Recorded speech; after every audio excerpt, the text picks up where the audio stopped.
अंतरराष्ट्रीय युवा विद्वान, जैन दर्शन में यूनिवर्सिटी टॉप व गोल्ड मेडलिस्ट, जैन सिद्धांत एवं न्याय विषयों को सरलता से समझाने वाले, यूएसए, इंग्लैंड, ऑस्ट्रेलिया आदि अनेक देशों में जैन धर्म की महती प्रभावना करने वाले, पंडित टोडरमल पुरस्कार, युवा विद्वत रत्न आदि अनेक पुरस्कारों से सम्मानित मूर्धन्य विद्वान डॉक्टर संजीव कुमार गोधा जयपुर द्वारा जानिए धर्म का मर्म।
सिद्ध सूरी उपाध्याय साधु सर्व अर्थ के प्रकाशी मांगलिक उपकारी है। इनको स्वरूप जाने राग देवरी जो भक्ति काय को नमाए स्तुति को जारी है। धन्य धन्य तिन ही से काज सब आज भये कर जोड़े बारे बारे वंदना हमारी है। मंगल कल्याण सुख ऐसो हम चाहते हैं। ओ मेरी ऐसी दशा जैसी तुम दारी है। ओ मेरी ऐसी दशा जैसी तुम दारी है। ओ मेरी ऐसी दशा जैसी तुम दारी है। क्षत्र चूड़ामणि नामक यह ग्रंथ और इसमें जीवेंद्र कुमार राजगद्दी पर जाकर विराजमान हो रहे हैं। राज्याभिषेक हो गया उनका। राज्याभिषेक के पूर्व ही जिन मंदिर के दर्शन करने का उन्होंने निर्णय लिया और राजपुरी नगरी में मौजूद सभी प्रकार के जितने भी वहाँ मंदिर मौजूद थे सभी मंदिरों के उन्होंने बहुत भावपूर्वक दर्शन किए। यह बात समस्त जीवों के लिए एक प्रकार से प्रेरणादायक हो जाती है कि हमें भी कोई भी कार्य करते समय जिनेंद्र देव को नहीं भूलना चाहिए, परमात्मा को नहीं भूलना चाहिए। जब वे राजगद्दी पर जाकर विराजमान हुए, उनका राज्याभिषेक हुआ, तो जगत के जीवों को आश्चर्य होना स्वाभाविक ही है, क्योंकि ये वे ही जीवेंद्र कुमार थे जो बचपन से राजपुरी नगरी में खेलते कूदते थे, ग्वालों के साथ में रहते थे, वहाँ उनके यार दोस्त थे, सब परिचित लोग थे, उसी नगर में रहते थे। और अचानक हमारे ही बीच का कोई व्यक्ति एकदम राजा बन जावे तो कितना आश्चर्य लगता है। माने ये आश्चर्य उस आश्चर्य से कम नहीं है जैसे मनमोहन सिंह जी के प्रधानमंत्री की घोषणा, है ना। कहीं दूर दूर तक कोई संभावना नहीं है, पर एक व्यक्ति घर में भी किसी को पता नहीं, स्वयं को भी पता नहीं, और अचानक घोषणा हो गई कि वे प्रधानमंत्री होंगे। तो एक कैसा आश्चर्य होता है सारे जगत को, दुनिया के लोगों को इन सब बातों को देखकर। इसी तरह का आश्चर्य जीवनधर कुमार के राज्याभिषेक के अवसर पर हुआ। इसके माध्यम से यहाँ ग्रंथकार कुछ विशेष बात कहना चाहते हैं, कर्मोदय की विचित्रता। पेज नंबर है 491। बहुत मार्मिक प्रकरण है, इधर उधर की बातें न करें, जो विषय चल रहा है उसी को चलने दे। देखिए 47 नंबर का ये श्लोक है। क्व पूज्यम राजपुत्रत्वं प्रेतावासे क्व वा जनिः क्व वा राज्य पुनः प्राप्ति रहु कर्म विचित्रता। कहाँ तो पूज्य राजपुत्रपना, देखो एक तो सबसे पहले तो वो पुरानी दशा, और कहाँ उनका श्मशान भूमि में जन्म लेना। लो कहाँ आए थे? जब गर्भ में आए थे उस समय राजमाता के पेट में थे, राजघराने में थे उस समय, माने गर्भवास का काल उनका राजघराने में बीता है। ये देखो आप, जब गर्भ में थे तो रानी विजया की सेवा करने वाली कितनी दास दासियां हुआ करती होंगी। मैं ये नहीं कहता हूं कि स्वर्ग से देवियां आई होंगी, वो तो तीर्थंकर माता की सेवा के लिए आती हैं, लेकिन इनकी सेवा करने के लिए भी तो खूब दासियां, देवियां नहीं दासियां होंगी, तो खूब सेवा शुश्रूषा चलती होगी वहां, किसी तरह की परेशानी नहीं हो, कोई कष्ट नहीं हो। आखिर वे सारी अनुकूलताएं जीवनधर कुमार के निमित्त से ही थी ना। लेकिन समय ने करवट बदली और देखो उस गर्भ में आने पर इतनी अनुकूलताएं मिलने पर भी जन्म कहाँ हुआ। ये कह रहे हैं कहाँ उनका शमशान भूमि में जन्म लेना। ओह विचित्रता है। तथा कहाँ फिर से राज्य का मिल जाना। बोलो और अति विचित्रता दिखती है। श्री कृष्ण के जीवन में की विचित्रताएं भी इसी प्रकार की दिखती है कुछ। माने जन्म जेल में और जीवन राजपाट में और मरण जंगल में। विचित्रता है ये समय का फेर है। कब समय कब किसका साथ कैसा बदल जावे, किस व्यक्ति को कहां से कहां पहुंचा दे और किसे कहां से कहां उतार दे, ये सब समय की पावर है। देखिए अहो कर्मों की विचित्रता आश्चर्यजनक है, बड़ी विचित्रता है। बहुत पुरुषार्थ करने के बावजूद भी कुछ भी हासिल नहीं हो और बिना पुरुषार्थ किए हुए ही बहुत कुछ हासिल हो जावे। ये जगत में इस प्रकार की स्थितियां देखी जाती है। बहुत उदाहरण दिमाग में घूम रहे हैं, दिलो दिमाग में, सबके जीवन में कितने उतार चढ़ाव आते रहते। अचानक देखो क्या से क्या हो गया, अचानक देखो कितना परिवर्तन हो गया। अरे कल तक तो बिल्कुल ठीक थे, आज क्या हो गया। कुछ नहीं था साहब इनके पास में, और देखो आप आज वो जो जमीन उन्होंने खरीदी वो जमीन आसमान छू रही है। पहले कुछ नहीं था, एक फैक्ट्री इन्होंने लगाई और कहां से कहां पहुंच गए। देखो इतनी संपन्नता थी और कहां कौन से केस में फंस गए, ये सब खत्म हो गया। कल तक जिनके सैकड़ों हवाई जहाज चला करते थे, आज उनके पास पासपोर्ट तक नहीं है। बोलो किंगफिशर के मालिक माल्या, जितने ये जो देखो आप ये अपने जेट एयरवेज, हजारों कर्मचारी हैं जिसके हजारों विमान चलते हैं। देश नहीं पूरी दुनिया भर में। हमने सैकड़ों बार जेट की फ्लाइट से मतलब परदेश में भी गमन किया है। नहीं जेट एयरवेज आप देखिए आज वो बंद हो गई, कोई सोच नहीं सकता था। बड़ी बड़ी कंपनियां, फैक्ट्रियां, हजारों लोग जिसमें काम किया करते हैं वो बंद हो जाती है। जहां कुछ नहीं होता है वहां बहुत संपन्नता हो जाती है।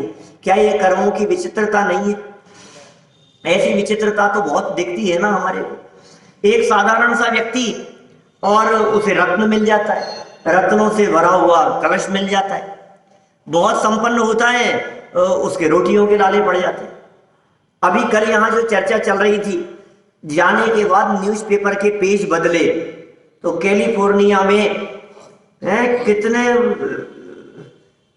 एकड़ जमीन, माने फिगर भूल गया मैं, लेकिन मनुष्यों की संख्या के संदर्भ में लिखा 1.5 लाख लोग बेघर हो गए। कल के अखबार की खबर है, अमेरिका में कैलिफोर्निया में 1.5 लाख लोग बेघर हो गए। संपन्न लोग नहीं होंगे उनमें, गरीब गरीब होंगे सब। सारे ही संपन्न है क्या? वहां गरीबों का क्या काम? माने गरीब से गरीब व्यक्ति भी गाड़ी रखते हैं और अच्छे मकानों में रहते हैं, गरीब से गरीब व्यक्ति भी। तो क्या स्थिति है? ऐसे समय बदल जाता है एकदम। आत्मानुशासन में एक श्लोक पढ़ा था जो हमने कई बार दोहराया, बहुत समय हो गया उसे दोहराए हुए, भूल गए होंगे आप। याद आया क्या कुछ? जल पाने के लिए मनुज ने कूप खोदना शुरू किया, पर खारा जल अल्प उसे पाताल लोक पर्यंत मिला। वह भी अति दुर्गंध युक्त करदम कीड़ों से था भरपूर। सूख गया तत्काल अहो विधि का विधान है कितना क्रूर। क्या आत्मानुशासन पढ़ा था कुछ वर्षों पहले यहाँ, उसमें एक श्लोक, मूल संस्कृत का श्लोक है जिसका पद्यानुवाद पंडित अभय कुमार जी द्वारा किया गया है। बहुत गजब का पद्यानुवाद है। और फिर हमने उसकी कहानी बना दी, इन 4 लाइनों की कहानी बना दी। कोई व्यक्ति जंगल से विचरण कर रहा था और रास्ते में जाते जाते उसे पानी की प्यास लगी। चारों तरफ देखा उसने, खूब दौड़ लिया, भाग लिया, कहीं पानी नहीं दिखा। अब क्या करें, पानी ना मिले तो प्राण चले जावे। ऐसी स्थिति में उसने कुआं खोदना शुरू किया, जमीन खोदना शुरू कर दिया। समझो आप कोई लकड़हारा था, पत्थर तोड़ने वाला था, लकड़ियां काटने वाला था, कुल्हाड़ी फावड़ा उसके पास में था, पानी कहीं नहीं मिला, तो अब क्या करें? खोदना शुरू करो, कहीं तो मिलेगा। अभी नहीं तो 15 मिनट बाद मिलेगा, 1 घंटे बाद मिलेगा, 5 घंटे बाद मिलेगा। खोदो, कोई हो सकता है किस्मत अच्छी हो तो 5 फीट पे पानी मिल जाए, 15 फीट पे पानी मिल जाए। कूप खोदना शुरू किया। फिर क्या हुआ? खोदता चला गया, खोदता चला गया, कहां जाकर के पानी मिला उसे? पाताल लोक तक पहुंचने पर उसे पानी मिला। और कैसा था वो पानी? खारा पानी। कोई बात नहीं, प्यास तो बुझ जाएगी। जल पाने के लिए मनुज ने कूप खोदना शुरू किया, पर खारा जल, कोई बात नहीं, अल्प थोड़ा सा, उसे पाताल लोक पर्यंत मिला। कोई बात नहीं, प्यास तो बुझ जाएगी। खारा पानी है तो क्या हो गया, थोड़ा है तो क्या हो गया, पाव भर पानी से भी काम चल जाता है। पाव आधा किलो पानी भी मिल जाए तो इतना तो मिला होगा। लेकिन वह भी अति दुर्गंध युक्त, ओहो, दुर्गंध से भरा हुआ। अच्छा, कोई बात नहीं, नाक बंद करके पी लेगा, मरता क्या नहीं करता, पी जाएगा पानी। लेकिन दुर्गंध युक्त, इतना ही नहीं, करदम, कीड़ों से भरपूर, दुर्गंध युक्त। अब क्या करें? छान करके पी लेगा, शर्ट उतार करके उसको छान लेगा, कोई भी पानी पी जाएगा। लेकिन पता है क्या हुआ? सूख गया तत्काल अहो, विधि का विधान है कितना क्रूर। ऐसी हालत है। कैसी कैसी परिस्थितियों में जाकर के कुछ काम हुआ और फिर उसके बाद में होने के बाद क्या हुआ? खत्म है ही नहीं। तुम पियो उससे पहले पहले तो खत्म हो गया, उड़ गया वो, तो सूख गया वो तो। बोलो साहब, ऐसे ऐसे भी पाप कर्म के उदय होते हैं, इतने पुरुषार्थ करने के बावजूद भी हासिल नहीं हो। वापस सुनो 4 लाइनें। क्या कहा? जल पाने के लिए मनुज ने कूप खोदना शुरू किया, पर खारा जल अल्प उसे पाताल लोक पर्यंत मिला। वह भी अति दुर्गंध युक्त करदम कीड़ों से था भरपूर। सूख गया तत्काल अहो विधि का विधान है कितना क्रूर। ये प्रकृति का विधान, ये कर्मों की विचित्रता, ये कितनी क्रूर है। आपके द्वारा किए गए उस पुरुषार्थ का आपको पता नहीं है कि हमारा ये पुरुषार्थ किसके लिए किया जा रहा है। एक चूहा कई दिनों से भूखा नदी के इस किनारे पर इधर उधर दौड़ता फिरता था और बहुत परिश्रम करके उसे ऐसा दिखा कि ये नदी है ना, ये इसके सामने की तरफ कुछ कटोरदान जैसा रखा हुआ है, टोकरा, उसमें कुछ खाने को मिल जाएगा। और बहुत परिश्रम और मेहनत करके नदी को पार करके वो चूहा पार पहुंचा, और पार पहुंचने पर वो लकड़ी का था टोकरा और जालियां थी थोड़ी थोड़ी सी, वह इसमें कुछ ना कुछ होगा। बहुत पुरुषार्थ करके उसने अपने दांतों से उस लकड़ी को काटा क्या, और अंदर जैसे ही पहुंचा तो अंदर कई दिनों से भूखा सर्प अंदर उसमें बैठा हुआ था। वो सर्प का सांप का भोजन बन गया और सांप को निकलने के लिए रास्ता भी मिल गया।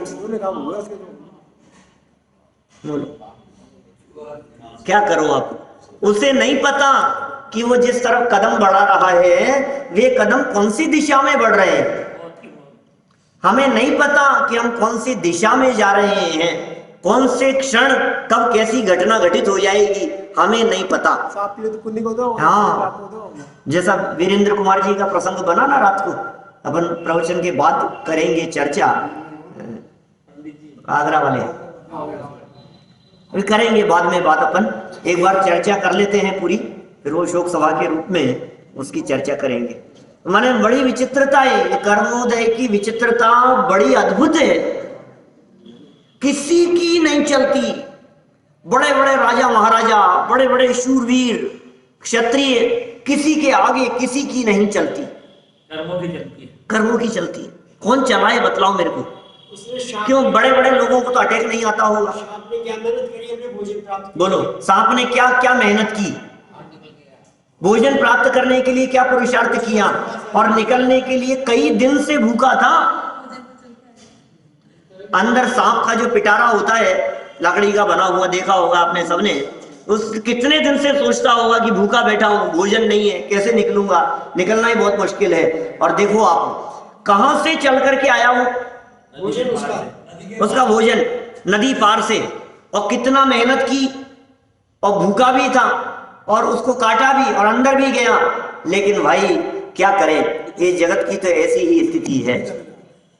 कितने ही लोग ट्रेन एक्सीडेंट वगैरह के काल में कहां से कहां पहुंच जाते हैं, गलत ट्रेन पकड़ लेते हैं, गलत जगह चढ़ जाते हैं। जिनके बचने का योग होता है वे पिछले स्टेशन पर गलती से उतरते हैं और ट्रेन छूट जाती, आगे बढ़ जाती। ये बड़ी विचित्रता है। जीवनधर कुमार का यह जीवन, जन्म समय, जन्म होने के पहले राजघराने में, जन्म हुआ शमशान में, और आज मिल गया है इन्हें पुनः राज्य। ये कैसी विचित्रता है। महापुरुषों के जीवन में इसी प्रकार की घटनाएं ऐसी घटनाएं घटती रहती हैं, घटती रहती है, इसलिए महापुरुष कहलाते हैं। आप रामचंद्र जी के जीवन को देखो, आप सीता के जीवन को देखो, आप भरत बाहुबली के जीवन को देखो, आप कौरवों पांडवों के जीवन को देखो, आपको कदम कदम पे उन सबके जीवन में इस प्रकार की घटनाएं मिलेगी। आपको ऐसा लगता है यार ये कैसा जीवन है इनका। बोलो, राम सीता का जीवन तो कितना अच्छा दिखता, अच्छा है जीवन उनका, मर्यादा पुरुषोत्तम राम। चाहिए वैसा जीवन आपको, 14 वर्ष का वनवास। और देखो आप उनकी विशेषता, वे क्यों मर्यादा पुरुषोत्तम कहलाए, आज सारे जगत में उनका नाम क्यों है आदर्शवादिता के रूप में। एक वाक्य पिताजी के कहने के बावजूद मैंने वो पलट करके जवाब नहीं दिए, कोई इफ एंड बट नहीं, किसी तरह की कोई किंतु परंतु की कोई बात नहीं। कहा आखिर उन्होंने भी मन में सपने तो चल ही रहे होंगे, गृहस्थ तो थे, मनुष्य गति के जीव तो थे।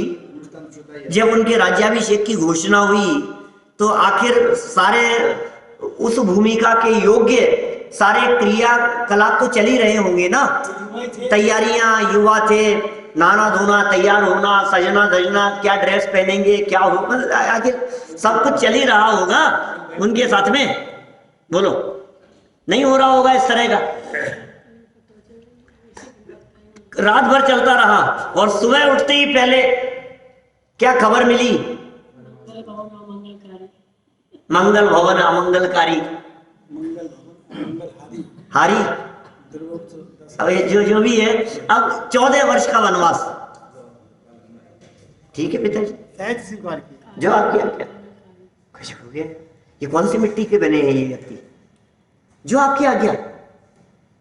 सम्यक दृष्टि ज्ञानी जीव थे वे तो, इसलिए किस तरह के का जीवन उनका दिखाई देता है। एक बात नहीं कही, माने कुछ तो कहते पिताजी न्याय तो नहीं है, आप और विचार कर लो, कुछ तो बोलते, आप देख लो, फिर आप कहोगे तो जाना तो है ही, लेकिन सोच लो एक बार, आखिर वरदान तो उनको दिया था। माँ से जाकर के बात कर ले, केकई से जाकर के बात कर ले, माँ वनवास रहने दो, कोई बात नहीं, राज्य भरत को दे दो, जो कुछ तो बोलते, कुछ भी नहीं, सहज स्वीकृति। ये कैसा ज्ञानियों का जीवन होता है भाई साहब, कि भाई साहब क्या करें, राज्य देने वाले नहीं तो राज्य छीना है ना। बोलो अब मुझे क्या अधिकार है उनके विपक्ष में बोलने का? राज्य दे भी तो वही रहे थे ना, तो छीन भी वही रहे हैं। हम कह रहे हैं ये कर्मोदय जो है, जो भी तुम्हें परिस्थितियां और संयोग मिले हैं, ये सब कर्म के उदय से मिले हैं ना, तो देने वाला भी कर्म का उदय था और छीनने वाला भी कर्म का उदय है। तुम होते कौन हो बीच में बोलने वाले? कर्म के उदय नहीं दिया था और कर्म के उदय नहीं छीन लिया, अब तुम जबरदस्ती के व्यर्थ के विकल्प करते रहो, कुछ दम नहीं है इन विकल्पों में। ये बात तो ज्ञानियों की है, लेकिन जो सम्यक दृष्टि ज्ञानी नहीं होते उनके जीवन में भी ऐसी बातें होती है। आपको मालूम है रविंद्रनाथ टैगोर, नाम तो किसने नहीं सुना टैगोर साहब का, सब जानते हैं उन्हें। वे कुछ लिख रहे थे, ज्ञानी नहीं थे, सम्यक दृष्टि तो नहीं थे, लेकिन तो भी कितनी सहजता होती। वे कुछ लिख रहे थे, कोई व्यक्ति उनके सामने आया और सामने आकर के बंदूक तान दी जान से मार देने के लिए। लिखते लिखते उन्होंने गर्दन उठा करके देखी, सामने बंदूक तनी हुई है, सीधा रुक, वापस लिखना चालू कर दिया। घबराहट नहीं क्या? सामने से बंदूक तानी उन्होंने, सामने वाले ने जान से मार देने के लिए लिख रहे हैं। लिखते लिखते गर्दन उठाई, बंदूक उठा रखी है उसने, रुक, लिखना चालू है। और अपना लेखन पूरा हुआ और पूरा होने के बाद में फिर बोला अब बोल, हाँ अब बोल, क्या बात है? बदल गया, इतनी देर में तो बदल गया वो। बोलो बदल गया, सामने वाला व्यक्ति परिणाम बदल गया कि यार ये इसको घबराहट नहीं है, ये कौन सी मिट्टी का बना हुआ है। ऐसा होता है जीवन। महापुरुषों के जीवन चरित्र को पढ़ो तो अनगिनती बातें आपको ऐसी मिलेगी जो सीखने के लिए है, जो शिक्षाप्रद है। जिन बातों को देखकर, जिन बातों के आधार पर हम अपने जीवन को कंपैरिजन करके देखें तो हमारे जीवन में तकलीफ ही क्या है, हमारे जीवन में परेशानियां क्या है। शांति से 2 टाइम रोटी खा रहे हो, काहे की भागदौड़ है, काहे की उठापटक चल रही है बिना मतलब की, बढ़ाने के लिए। अगर तेरे बढ़ाने से बढ़ेगा ही नहीं, तेरे घटाने से घटता ही नहीं है। यही तो कर्मोदय की विचित्रता के संदर्भ में बातें कही जा रही हैं, यही तो बात कह रहे हैं। कितनी कर्मोदय की विचित्रता है, ये विचित्रता दिखाने के लिए ही प्रथमानुयोग है। यह प्रथमानुयोग हमें धर्म मार्ग से विचलित नहीं होने देता, यह हमें हिम्मत बंधाने का काम करता है। ये प्रथमानुयोग की उपयोगिता है। प्रथमानुयोग का अर्थ अकेले कहानी किस्से नहीं होते, प्रेरणा है। हर कहानी में आपको प्रेरणा मिलेगी। किसी भी व्यक्ति के जीवन को उठा करके देखो, आपको कुछ ना कुछ सीख मिलेगी, शिक्षा मिलेगी, लेकिन मिलेगी उसे जो ग्रहण करेगा। हाँ होंगे तो कुछ नहीं होगा भाई साहब। आपने किसी से कोई बात सीखी है, कोई बात पढ़ी है किसी के जीवन के बारे में, तो आपको कुछ ना कुछ उसे अपने जीवन में उतारने का प्रयास करना चाहिए। ये कर्मोदय की विचित्रता के संदर्भ में जो बात कही गई है, देखिए आप, ये तो नीति है। अहो कर्मों की विचित्रता आश्चर्यजनक है, आश्चर्यजनक है कर्मों की विचित्रता, ये नीति है। सरल अर्थ कहा तो बालक जीवनधर का आदरणीय राजपुत्रत्व, आदरणीय पना, राजपुत्रत्व, और कहा शमशान भूमि में जन्म लेना, परस्पर विरोधी दिख रही, तथा कहा सामान्य वैश्य पुत्र को राज्य पद की प्राप्ति होना। राजपुत्र को तो शमशान क्या, और वैश्य पुत्र को राज्य, बनिए के बेटे को राज्य। वास्तव में देखा जाए तो पूर्वबद्ध कर्म के उदय से जीवन में महाविविधता उत्पन्न होती है। महाविविधताएं, विचित्रताएं ये उत्पन्न होती है कब? पूर्वबद्ध कर्म के उदय से। किसने बनाई साहब? ये कौन है ये करने वाला? ये विचित्रताएं करने वाला कौन है? किसकी चल रही है? आप बताओ, आपकी चलती हो तो बताओ। दाढ़ में दर्द हो गया, क्यों हो गया भाई साहब? किसने कर दिया? तुम तो नहीं चाहते थे, ये दर्द क्यों हो गया? हमारी तो बिल्कुल नहीं चलती है। सुनो दीपेश जी, जैन दर्शन तो ये कहता ही है, कर्म सिद्धांत की इतनी दृढ़ता से बात करता है और कहता है तुम्हारी नहीं चलती है। दुनिया में जितने धर्म दर्शन है ना, उन सब की गहराई में जाकर के देखो तो बात तो यही निकलेगी। ईश्वर कर्तृत्ववादी जितने धर्म दर्शन हैं, सुनो, हिंदू धर्म वाले, मुस्लिम धर्म वाले, ईसाई धर्म वाले, जितने सांख्य वेदांत चारवाका जितने दर्शन मिलते हैं, धर्म दर्शन संप्रदाय दुनिया में हैं, वो सब क्या कहते हैं?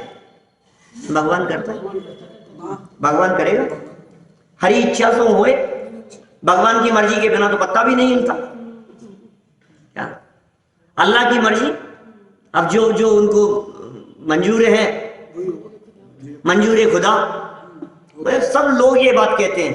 भाई साहब किसी का भी वाक्य उठा करके देख लो, किसी भी धर्म दर्शन की चर्चा उठा करके देखो, इस बात में तो सभी लोग एक मत हैं कि तेरे हाथ में नहीं है। करने वाला दूसरा है। क्या क्या मास्टर साहब, इस बारे में तो सभी लोग एक मत है ना। हमने कहा तेरे हाथ में नहीं है, उदय के अनुसार व्यवस्था होगी, वस्तु का स्वतंत्र परिणमन है। उन्होंने कहा तेरे हाथ में नहीं है, राम जी की मर्जी के बिना नहीं होगा, अल्लाह की मर्जी के बिना नहीं होगा, खुदा की इच्छा के बिना नहीं होगा, गॉड करेगा जो गॉड को मंजूर होगा। तो सारे कहने का मतलब ये है कि आपके साथ में अनुकूलताएं हैं, आपके साथ में प्रतिकूलताएं हैं, आपके अटैक आ गया है, आपकी किडनी फेल हो गई है, डायबिटीज की प्रॉब्लम है, घुटनों में दर्द है, संपत्ति बहुत है या नहीं है, चले गई है, ये किसका किया धरा है? वो कहते हैं भगवान का, तेरा तो नहीं है ना। माने कुल मिलाकर के ये बात तो सर्व प्रसिद्ध है, हर व्यक्ति को स्वीकार करने योग्य है कि तेरे कमाने से नहीं कमाया जाता। बोलो, अब ये कोई जैनियों की बात हो गई क्या? कह रहे हैं ना ईश्वर की मर्जी के बिना नहीं होता है। जब तुम ये बात कह रहे हो तो इसका मतलब तेरी मर्जी से तो नहीं कमाता है। कितने दिन तेरी जिंदगी चलेगी, ये बात तो दूसरे धर्म वालों को भी समझाया जा सकती है ना। जो लोग जैन नहीं है उनको भी कह सकते हो ना। दादा समझाते हैं जब क्रमबद्ध पर्याय की बात करते हैं ना, बहुत विस्तार से समझाते हैं। बोले क्रमबद्ध पर्याय हम सबको समझा सकते हैं। तेरा कर्तृत्व नहीं है, तेरे हाथ में नहीं है, तू अकर्ता है, तेरे बस की बात नहीं है, तेरी पर द्रव्य पर चलाने से नहीं चलती है। हर व्यक्ति समझता है, डॉक्टर, वकील, इंजीनियर, कोई भी किसी भी प्रोफेशन वाला व्यक्ति हो, किसी भी जाति कुल में उसने जन्म लिया हो, उसे यदि ये बातें समझाई जावे तो वे आसानी से समझते हैं। कौन नहीं जानता है कि जिसका जन्म हुआ है उसका मरण होगा? इसमें कौन सी जैन धर्म की विशेष बात है? हर व्यक्ति जानता है, हर व्यक्ति ये कहता है। सभी कह रहे हैं ये बात, तो जिसका जन्म हुआ उसका तो मरण होना ही है ना। यहां तो विशेष बात यह है कि वो करने धरने का बोझ किसी ईश्वर के माथे पर नहीं है। स्वयं कृतम कर्म यदात्मना पुरा फलम यदि लभते शुभाशुभम परेण दत्तम यदि लभ्यते स्फुटम स्वयं कृतम कर्म निरर्थकम तदा